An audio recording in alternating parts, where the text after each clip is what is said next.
اگر آپ اس کی ویڈیو بنانے کی کوشش نہ کریے اور ارد گرد میں بیٹھے ہوئے ہمارے دوسرے اداکار اس چیز کے لیے آمادہ رہیں کہ اگر کوئی بنا رہا ہو تو یہ آپ کی ذمہ داری ہے کہ آپ اس کو روک دیں اور ہم کو اطلاع دیں. اور محمد آل محمد صلی اللہ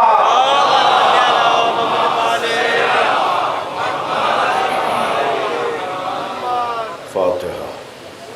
بسم اللہ الرحمن الرحیم الحمد للہ رب العالمین الرحمن الرحیم مالک یوم الدین ایاک نستعین اهدنا الصراط المستقیم صراط الذین انعمت علیہم غیر المغضوب علیہم ولا الضالین. صل علی اعوذ باللہ من الشیطان الرجیم. بسم اللہ الرحمن الرحیم. الحمد للہ الذی لا یبلغ مدحتہ القائلون ولا یحصی نعماءہ العادون ولا یعدی حقہ المجتہدون. الذی لیس لصفتہ حد محدود ولا نعت موجود ولا وقت معدود ولا اجل ممدود. فطر الخلائق بقدرته ونشر الرياح برحمته. والصلاة والسلام على الرسول المسدد المصطفى العمجد المحمود الأحمد سیدنا و مولانا و مولا الکونین جد الحسن والحسین عانی والقاسم محمد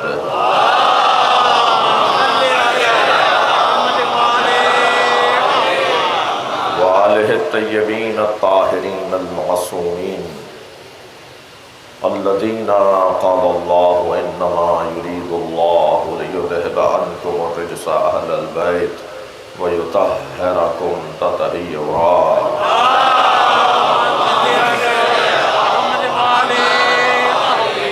وَلَعْنَةُ اللَّهِ عَلَىٰ أَعْدَائِهِمْ أَجْمَعِينَ مِنْ يَوْمِ عَدَاوَتِهِمْ إِلَىٰ قِيَامِ يَوْمِ الدِّينِ.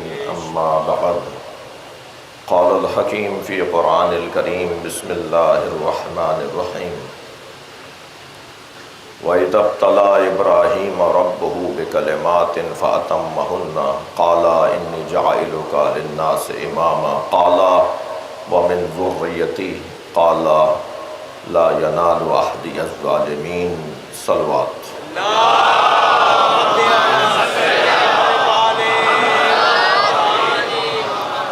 سورہ مبارکہ بقرہ کی 124ویں آیت اپنے مضمون کا آغاز اور تمہیدی بیان سے گزرنے کے لیے آپ کی توجہات کا سہارا چاہوں گا. اللہ حضرت ابراہیم سے متعلق جو اللہ کے نبی ہیں اور ان کا اعزازی عہدہ وہ اللہ کے خلیل ہیں، وہ اللہ کے دوست ہیں. بہت بڑا اعزاز ہے. اور وہ جو اللہ کا دوست ہو یعنی جب چاہے جو چاہے بات کرے. اور دوست کی بات ہو رہی ہے، یہ نہیں کہ یہاں سے جو چاہے کہہ دیں، نہیں، وہاں سے بھی جو چاہا کہا گیا اور یہاں سے بھی جو چاہیں کہہ دیں. خلیل، خلعت رکھنے والی ذات، تنہائی میں باتیں کرنے والی ذات، رازدارانہ گفتگو کرنے والی ذات. مگر عزیزو، حسن یہ ہے کہ ابراہیم تمام تر عظمتوں کے بعد خلیل ہے. ہم جس مصطفیٰ کے دروازے پر بیٹھے ہیں وہ حبیب ہے. صلوات پڑھیں ذرا محمد والے.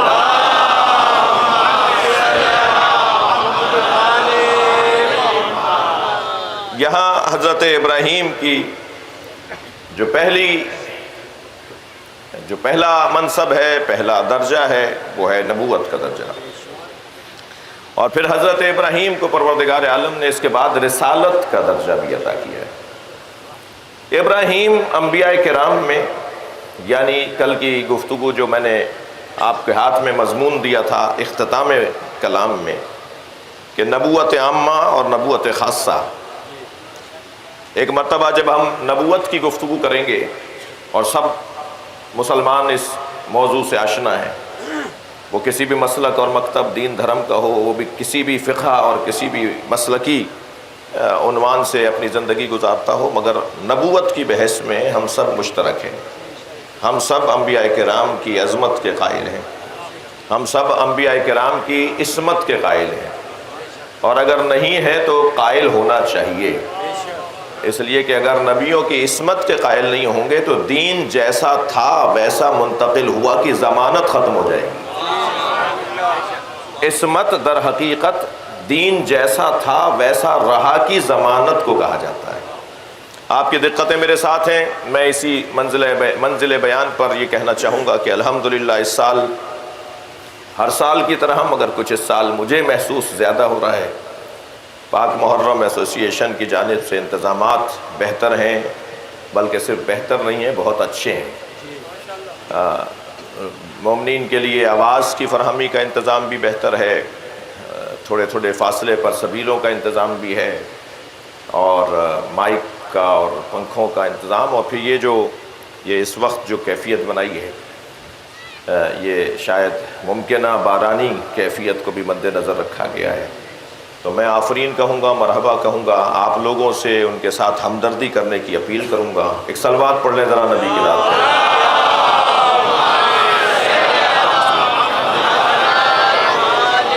اس سے بہتر اور بلند صلوات پڑھ لیں۔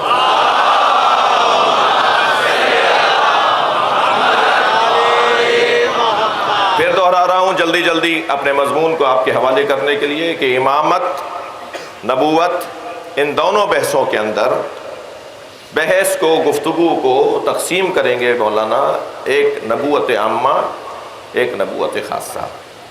نبوت عامہ میں حضرت آدم سے لے کر اور حضرت عیسیٰ تک کی گفتگو جو ہوگی وہ نبوت عامہ ہے، اور سرکار دو جہاں تنہا اکیلے کے اوپر جب گفتگو ہوگی تو وہ نبوت خاصہ ہے۔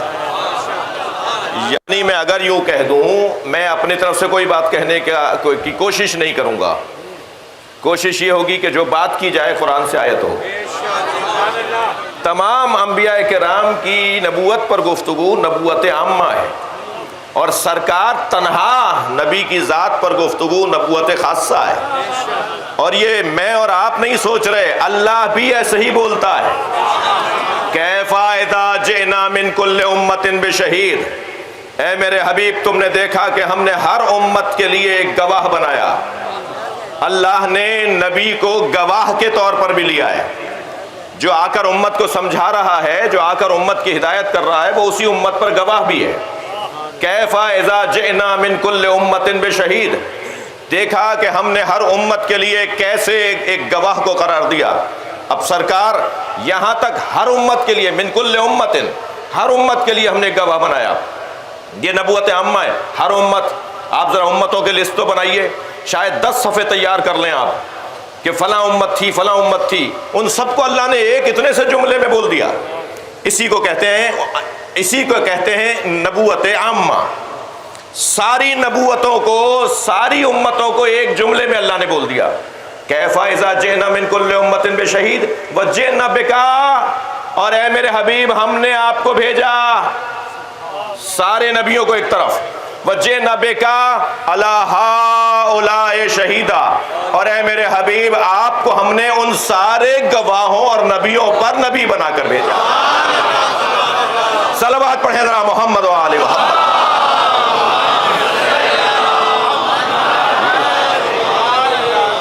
یعنی تمام نبیوں کا مقام ایک طرف اور سرکار دو جہاں کی ذات تنہا ایک طرف، وہ نبوت عامہ اور یہ نبوت خاصہ۔ اچھا، کیا صرف اتنا کہہ دینا ہی عامہ اور خاصہ میں بحث کو تقسیم کر دے گا، یا نہیں کوئی بات ہے؟ یعنی وہ جو سارے کمالات 1,23,999 پیغمبروں کے پاس تھے، تھکے تو نہیں آپ حضرات؟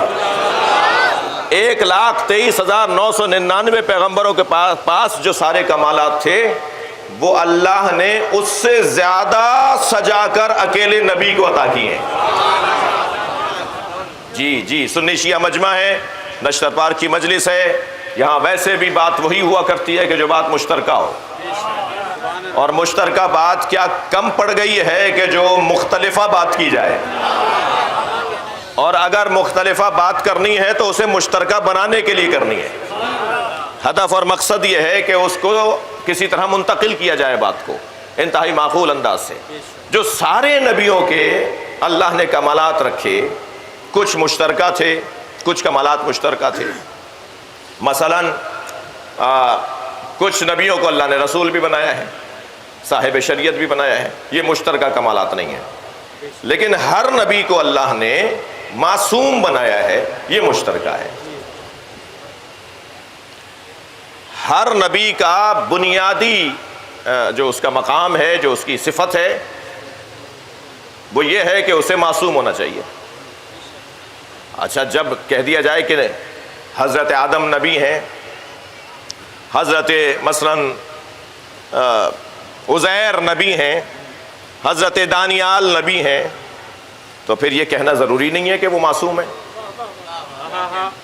جب نبی کہہ دیا تو خود بخود معصوم ہیں۔ ایک صاحب ہمارے ساتھ آئے، کسی نے پوچھا یہ کون ہے؟ ہم نے کہا جی یہ پروفیسر صاحب ہیں۔ تو دوسرے کی آواز آئی انہوں نے میٹرک پڑھی ہے۔ بھائی جب وہ پروفیسر ہے تو یہ بات کرنے کی ضرورت ہی نہیں ہے، اب ان پر سوال نہیں ہوگا، تمہاری عقل پر سوال ہوگا۔ جب کہہ رہے ہیں کہ یہ نبی ہیں تو یہ پوچھ کیوں رہے ہو یہ معصوم بھی ہیں؟ وہ تو خود بخود معصوم ہے، نبی ہیں تو خود بخود معصوم ہے۔ وہ جو تمام تر انبیاء کرام کے ہاں کمالات ہیں وہ مشترکہ ہیں، اور کچھ اچھا ان مشترکہ کمالات میں بھی میں کل کی مجلس میں آپ سے یہ بات کہہ چکا ہوں کہ کچھ بنیادی عقائد کی طرف گفتگو آج اس عشرے میں کرنے کا ارادہ ہے۔ وہ جو مشترکہ کمالات ہیں ان میں ایک مسئلہ عصمت ہے۔ عصمت کا کیا مطلب ہے؟ توجہ، عصمت یعنی جن سے گناہ ہو ہی نہیں سکتا، عصمت یعنی جو گناہ کر ہی نہیں سکتے، عصمت یعنی جو گناہ نہیں کرتے۔ یہ الفاظ ہیں جو معصوم کے لیے بولے جاتے ہیں، معصوم نبی کے لیے بولے جاتے ہیں۔ ہم اس وقت نبوت کی گفتگو میں ہیں۔ جب کہا جاتا ہے کہ وہ گناہ کر ہی نہیں سکتے تو کچھ زیادہ سمجھدار لوگ گفتگو شروع کر دیتے ہیں اور پھر وہ یہ کہتے ہیں کہ جب وہ گناہ کر ہی نہیں سکتے تو پھر ان کا کمال کیا ہے؟ یعنی آپ یہ کہنا چاہ رہے ہیں کہ ان کے اندر گناہ کرنے کی صلاحیت ہی نہیں ہے؟ جب ان میں گناہ کرنے کی صلاحیت ہی نہیں ہے اور وہ اس کی وجہ سے گناہ کر ہی نہیں سکتے تو پھر ان کا کمال کیا ہے؟ تو میں ان بچوں کو سمجھانے کی کوشش کروں گا، اگرچہ بعض ان میں بڑے ہوتے ہیں مگر ذہنی طور پہ یہ بچہ ہونے کی دلیل ہے۔ تو میں ان بچوں کو سمجھانے کی، صلوات پڑھ لے ذرا محمد و آلہ۔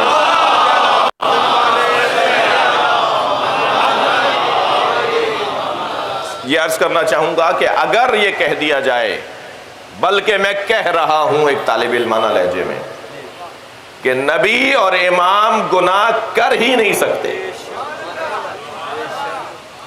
اور اب اگر آپ کا سوال یہ ہے، یعنی کسی کا سوال یہ ہے کہ گناہ کر ہی نہیں سکتے تو کمال کیا ہے؟ یہی تو کمال ہے۔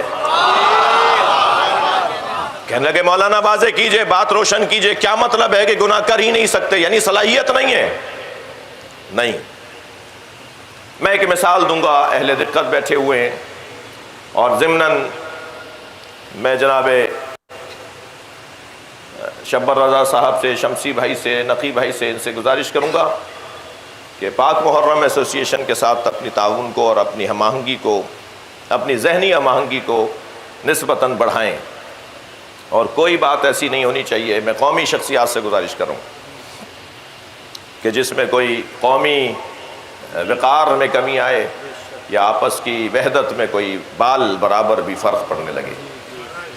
10 دن کے بعد بیٹھیں، بات کریں، اخلاقی دائرے میں رہتے ہوئے لڑیں جھگڑیں، وہ آپ کی مرضی ہے، مگر ان 10 دنوں میں جتنی اپنی وحدت کا مظاہرہ ہم کر سکتے ہیں۔ میں تو بہت خوش ہوا تھا کہ مشترکہ پریس کانفرنس ہوئی اور سب نے مشترکہ طور پر ایک بات کی، اور اسی انداز کو میں گزارش کروں گا اس مرکزی ممبر سے. اور یہاں کی مضبوطی صرف کراچی کی مضبوطی نہیں ہے، بلکہ یہاں کی مضبوطی پورے پاکستان کی مضبوطی ہے. تو آپ یہاں جتنا مضبوطی کے ساتھ آگے بڑھیں گے، میں کسی پہ کوئی تنقید نہیں کر رہا، لیکن ایک ایسے ہی نصیحت کر رہا ہوں. ایک بلند تر صلوات پڑھ لیجیے.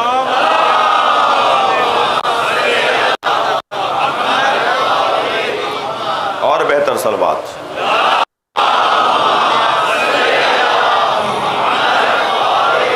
میری بات اگر پسند آئی ہے تو بہتر صلوات ہدیہ کریں.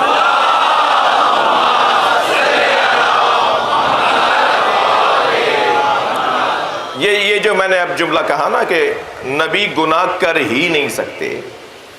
آئمہ امام، اب ہم آگے جا کے بات کریں گے، مگر مجھے اس بار بار یہاں دہرانے دیجئے، کیونکہ ہمارا عنوان، اصلی عنوان امامت ہے، عقیدہ امامت ہے. امام گناہ کر ہی نہیں سکتا. یہ جو گناہ کر ہی نہیں سکتے، اس میں مجبوری پوشیدہ نہیں ہے. یہ بچہ یہ ممبر اٹھا ہی نہیں سکتا جی، مولانا یہ ممبر اٹھا ہی نہیں سکتے. ایک کا مقام ایسا ہے کہ وہ یہ کام نہیں کر سکتا، ایک کے بدن کی کمزوری ہے کہ وہ یہ کام نہیں کر سکتا جی. اور روشن کرتا ہوں، ہمارے سامنے ایک نوجوان محفل کی تیاری کے لیے کہ اس میں قصیدہ پڑھے، ایک کلام لے کر آیا کہ مولانا محفل ہونے جا رہی ہے، میں خوشگلو ہوں، قصیدہ پڑھنا چاہتا ہوں. ہم نے کہا مرحبا، ماشاءاللہ. کلام انہوں نے ہمیں دکھایا کہ یہ کلام پڑھنا چاہتا ہوں. اب جو کلام ہم نے پڑھنا شروع کیا تو 10 شعروں پر مشتمل ایک کلام، اور ہر شعر کی بحر علیحدہ، اور ہر شعر کے اوزان علیحدہ، اور بعض اوقات تو قافیے حرف روی کی صورت میں، اور الفاظ کے استعمال اور بندش الفاظ میں انتہائی غیر ہنری پائی جا رہی تھی. یعنی شعر ایک بے مشکل سے اس کے اندر نکلا جسے میں شعر کہہ سکوں. تو میں نے ایسے ہی الجھ کر کہا کہ بیٹا یہ کس کا کلام ہے؟ کہنے لگا یہ جوش ملی آبادی کا ہے. تو جیسے ہی اس نے کہا نا یہ جوش ملی آبادی کا ہے، تو میں نے بے ساختہ کہا جوش ایسا کلام کہہ ہی نہیں سکتے. جوش ایسا کلام کہہ ہی نہیں سکتے.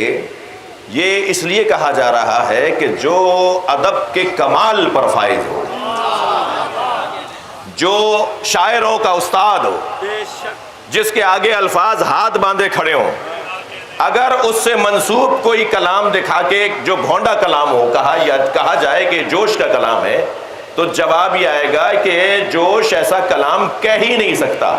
یہ جوش کی مجبوری پر دلیل نہیں ہے، جوش کے ہنرمندی پر دلیل ہے. جب ہم کہتے ہیں کہ نبی اور امام گناہ کر ہی نہیں سکتے، یہ ان کی مجبوری کی دلیل نہیں ہے، گناہ ان پر اتنا روشن ہے کہ وہ ایسا کر ہی نہیں سکتے. صلوات پڑھیں محمد و آل محمد.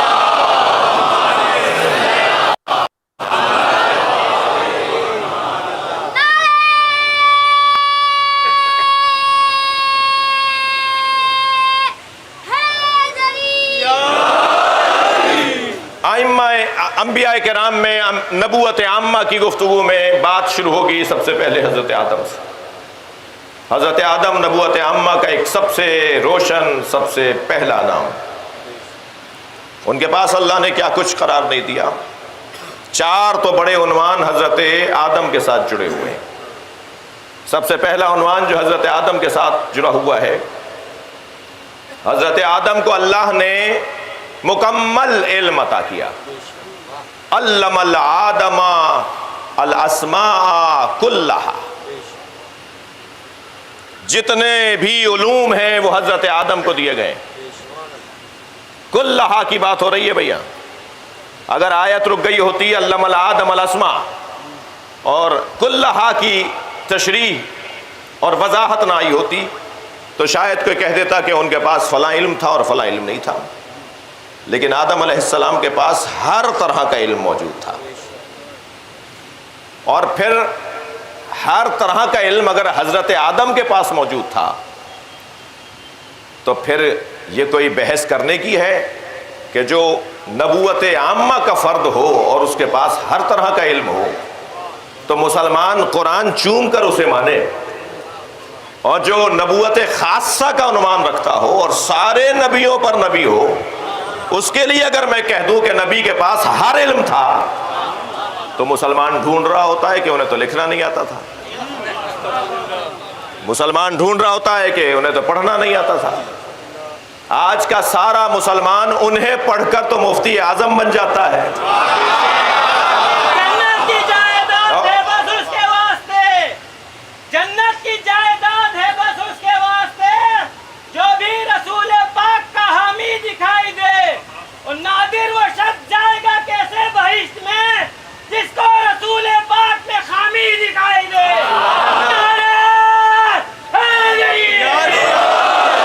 لہذا حضرت آدم کے پاس جب کلہا ہر علم ہے تو آدم علیہ السلام کو فرشتوں نے سجدہ ہی اس لیے کیا تھا، سنگین بات کرنے جا رہا ہوں، اللہ کرے منتقل ہو جائے، حضرت آدم علیہ السلام کو فرشتوں نے سجدہ ہی اس لیے کیا تھا کہ آدم کی پیشانی میں نور مصطفیٰ تھا۔ صلوات پڑھیں محمد و آل محمد۔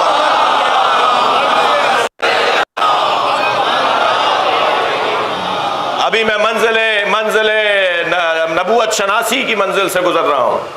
حضرت آدم تمام تر عظمتوں کے بعد اس عنوان سے کہ علم الآدم الاسماء کلہا، اس عنوان سے جتنا اسے بار بار سجا کر سمجھا کر آپ بولیں گے اتنا ہی علم مصطفیٰ روشن ہوتا چلا جائے گا، سرکار کی عظمت روشن ہوتی چلی جائے گی۔ اور پھر یہ بھی حدیث مبارکہ آپ کو ہدیہ کرنے جا رہا ہوں، اور اس کے ضمن میں دو مصرے بھی میرے اپنے کہے ہوئے آپ کو سنانا چاہوں گا۔ حضرت آدم ہیں اور علیہ السلام ہیں، علیہ الصلاۃ ہیں۔ حضرت آدم تمام تر عظمتوں کے حامل ہیں، مگر یاد رہے کہ حضرت آدم 1,24,000 نبیوں میں ایک ہیں۔ اللہ نے تو سارے نبیوں کو سرکار دو جہاں کے نور سے نہیں، آپ کے نور کے پسینے سے بنایا ہے۔ جی یہ حدیث میں نے آپ کو سنا دی ہے، امام جعفر صادق علیہ السلام فرماتے ہیں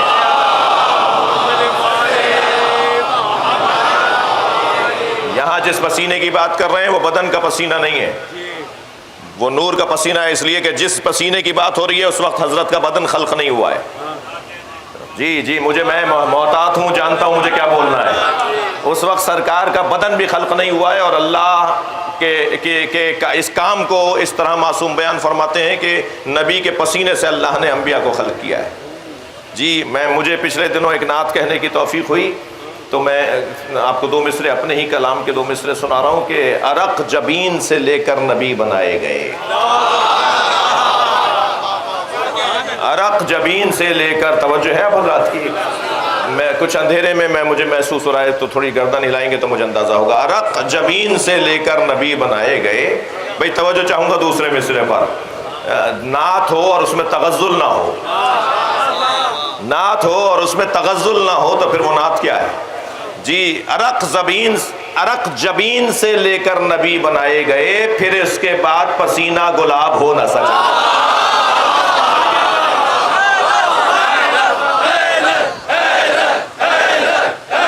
بلندر صلوات پڑھیں گے نبی کے ساتھ۔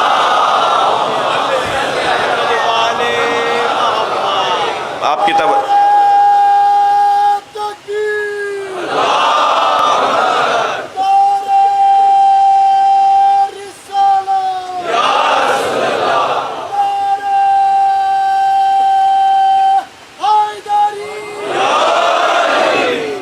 بلندر صلوات۔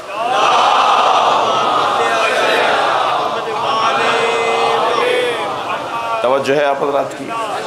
چلیے مضمون کی طرف کہ پہلا عنوان حضرت آدم کی فضیلت کا ان کا علم ہے، نبوت عامہ سے نبوت خاصہ تک کا سفر۔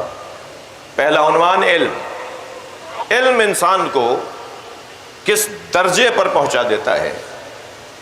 کوئی مثلا جو قابل شمار نہیں ہے، میں پہلے ان کو شمار کر لیتا ہوں۔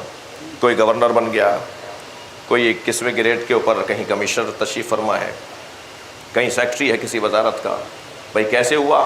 یہ باہر پڑھنے گئے تھے، اتنے عرصے انہوں نے فلاں یونیورسٹی میں پڑھا، فلاں ڈگریاں حاصل کیں، جیسے جیسے علم انسان کا بڑھتا گیا ایسے ایسے اسے منصب ملتا چلا گیا۔ یہ وہ منصبوں کی طرف میرا اشارہ ہے جو شمار میں نہیں ہے، جی، جن کی گنتی نہیں ہے۔ لیکن عزیزان گرامی، جنہیں اللہ نے تمام اسماء کا علم عطا کیا، جسے اللہ نے پڑھایا، اچھا پڑھایا سب کو ہے، کلاس میں سب بیٹھے تھے، ایسا نہیں ہو سکتا یہ اللہ بے عدالتی، اللہ اور بے عدالتی تو پھر اللہ نہیں ہے۔ اللہ عادل ہے، پڑھایا اتنا ہی فرشتوں کو بھی تھا، پڑھایا اتنا ہی حضرت آدم کو بھی تھا، کلاس دونوں کی ایک ہی تھی۔ وہ اور بات ہے کہ جب امتحان کا مرحلہ آیا تو جو کامیاب ہوئے وہ آدم کہلائے۔ یہ ہرگز نہیں ہے کہ جب فرشتوں نے کہا کہ لا علم الا ما علمتنا، یا اللہ ہمارا تو علم اتنا ہی ہے جتنا تو نے دیا ہے، تو یہ وہ صحیح کہہ رہے تھے، یہ اتنا ہی علم حضرت آدم کو بھی دیا تھا۔ ایسا نہیں تھا کہ حضرت آدم کو زیادہ علم دے کر اللہ نے انہیں کامیاب کر دیا اور انہیں کم علم دیا، ظاہر کم تھا تو اتنا ہی بتاتے جتنا پتا تھا۔ دونوں کو ایک علم دیا، مگر دونوں میں تشخیص کی کیفیت مختلف تھی۔ جی، جواب اچھا دے پائے حضرت آدم، اور جواب حضرت آدم اچھا جب دے پائے تو حضرت آدم کو مسجود قرار دیا، فرشتوں سے کہا وَقُلْنَا لِلْمَلَائِكَةِ فَسَجَدُوا لِآدَمَ، اللہ نے کہا کہ پھر ہم نے ملائکہ سے کہا کہ آدم کو سجدہ کریں، اور سجد الملائکہ، اور ملائکہ سجدہ کرنے والے قرار پائے، اور پھر سب نے سجدہ کیا الا ابلیس، ابلیس نے سجدہ نہیں کیا۔ تو جو ابلیس نے سجدہ نہیں کیا تو کیا ہوا پھر اس کے ساتھ؟ یعنی کہیں تو ایسا ہوگا نا کہ اللہ اپنی نافرمانی پر کوئی سزا دے گا۔ اللہ نے نافرمانوں کو معافی کا رستہ تو بہت دیا ہے، مگر کوئی جگہ ایسی ہے کہ جہاں نافرمانی کی گنجائش نہیں ہے۔ مثلا تم میرا گھر گرانے کے لیے، خانہ کعبہ گرانے کے لیے آ جاؤ اور پھر معافی مانگ لو، مثلا تم میرے نبی کو قتل کرنے کے لیے آ جاؤ پھر معافی مانگ لو، مثلا میں غدیر کے میدان میں سجا کر علی کی ولایت کا ایک اعلان کرواؤں اور تم علی کی مخالفت کرو اور پھر معافی مانگ لو۔ بھائی صلوات پڑھ لیں ذرا محمد و آل محمد۔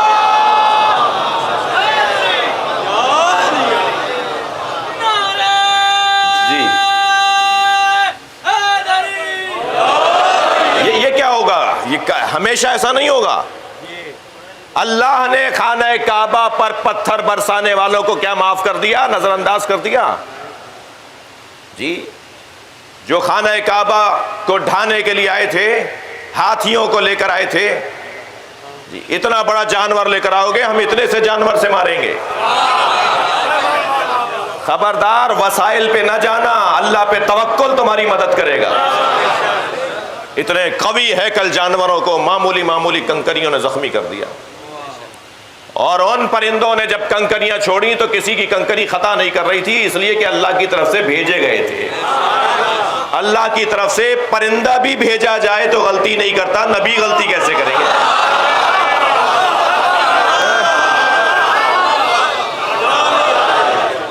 تو آپ نے دیکھا کہ منظر کیا بنا۔ اللہ اپنے گھر کی توہین کرنے والوں کو پسند نہیں کرتا، ایسے ہی رسول اللہ کی توہین کرنے والوں کو پسند نہیں کرتا۔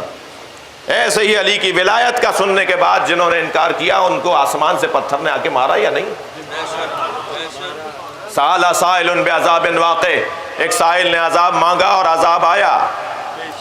نبی کے ہوتے ہوئے تو عذاب نہیں آئے گا۔ قرآن کی ایک آیت کہہ رہی ہے وَأَنْتَ فِيهِمْ، ہم لوگوں پر عذاب نازل نہیں کریں گے، اس لیے کہ آپ میرے نبی ان کے درمیان رہتے ہیں۔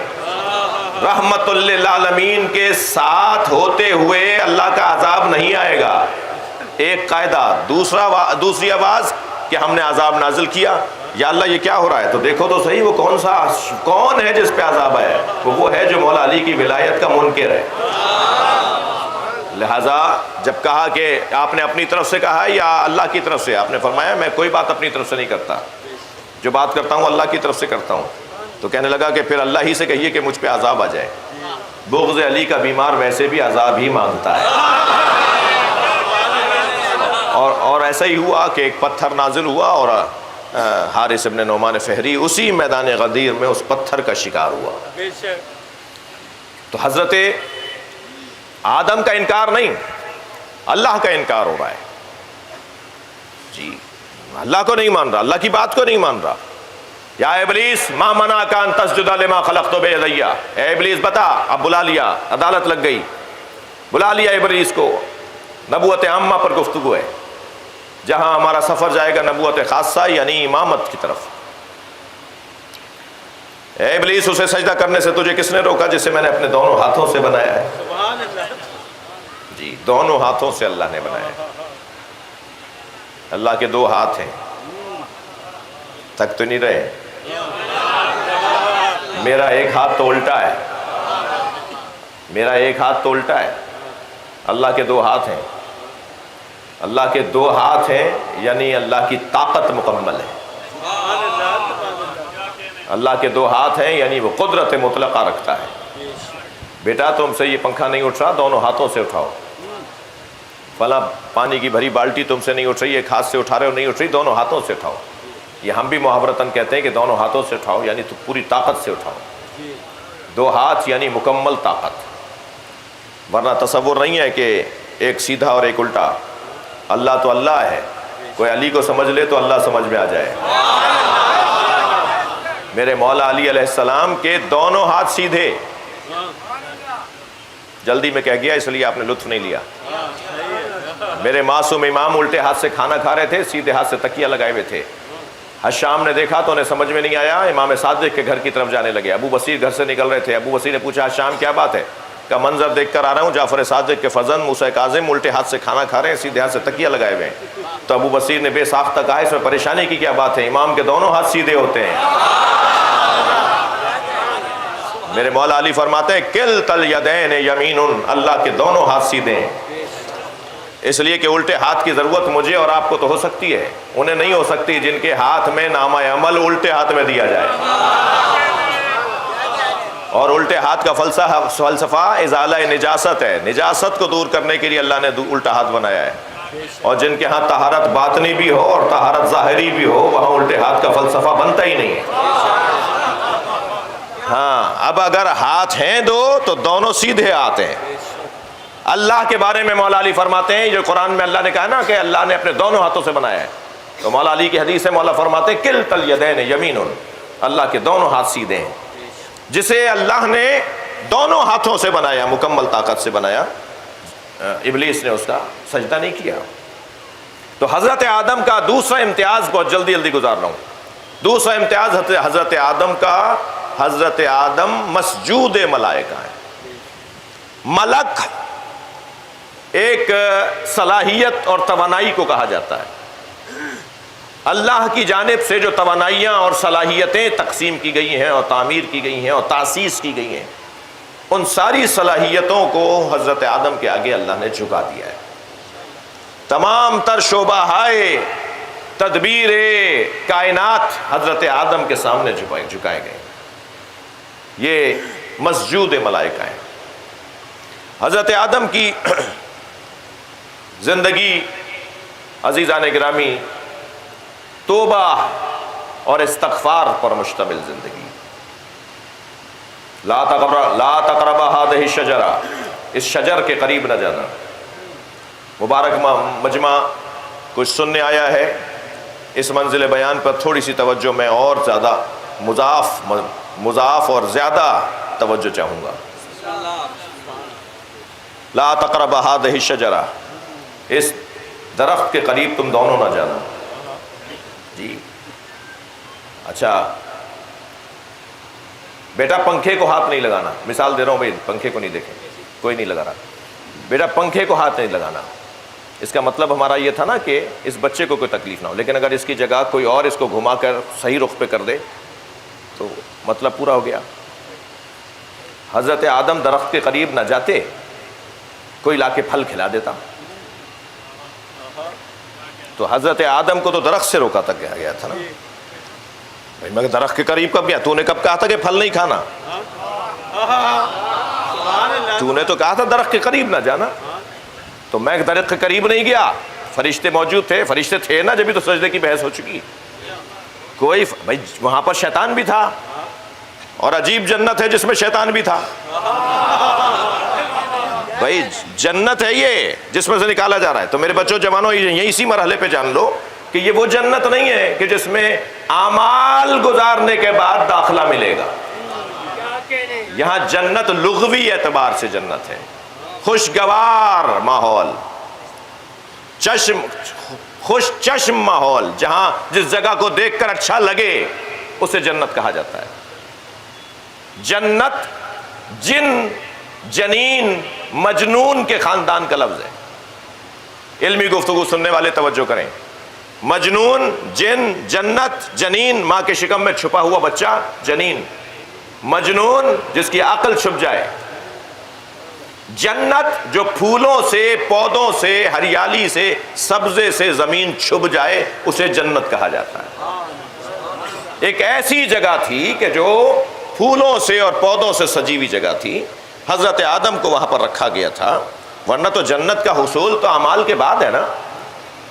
اعمال کے بعد جنت میں جائیں گے. تو حضرت آدم کو تو زمین، اچھا جب اللہ نے کہہ دیا انی جاعل فی الارض خلیفہ، میں زمین پر آپ کو خلیفہ بنا رہا ہوں، تو اللہ نے تو خلیفہ زمین کے لیے بنایا تھا، تو زمین پہ تو آنا ہی تھا. میں اپنی تعبیر میں اگر یوں کہہ دوں کہ حضرت آدم کو مثلاً 1 ہفتے بعد زمین پر آنا تھا، اس عمل کی وجہ سے ذرا 1 ہفتے پہلے آ گئے. تبھی ہمارے مزاج میں بھی عجلت ہے. بھائی صلوات پڑھ لیں محمد وآلہ.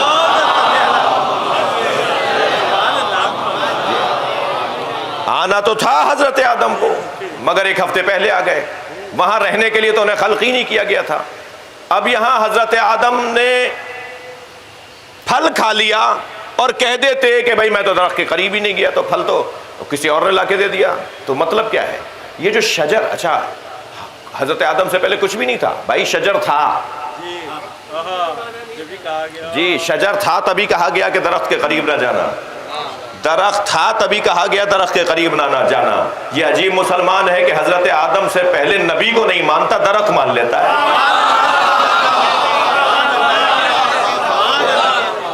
ہمارے نبی نہیں تھے حضرت آدم. صلوات پڑھیں محمد و آل محمد.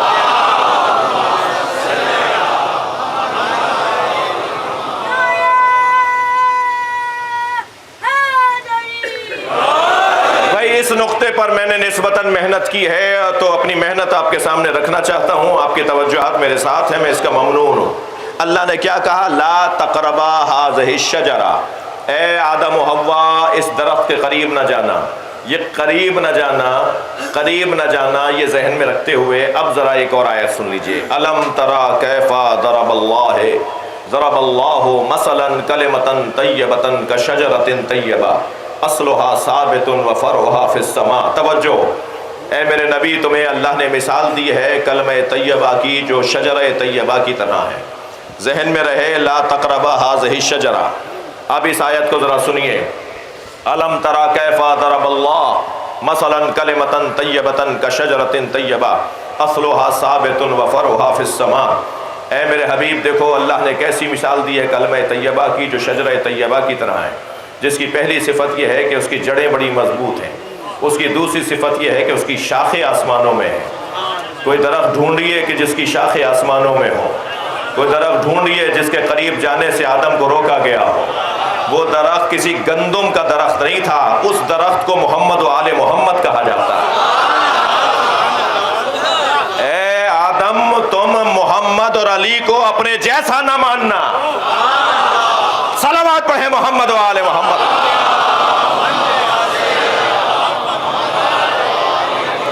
اگر تم نے محمد اور علی کو اپنے جیسا، قریب نہ جانا یعنی انہیں اپنے جیسا نہ بولنا. جو انہیں حضرت آدم اپنے جیسا نہ کہہ سکیں. بھائی لفظوں کو محسوس کریں. جب حضرت آدم محمد کو اپنے جیسا نہ کہہ سکیں تو یہ امت کیسے کہہ رہی ہے کہ محمد ہم جیسے؟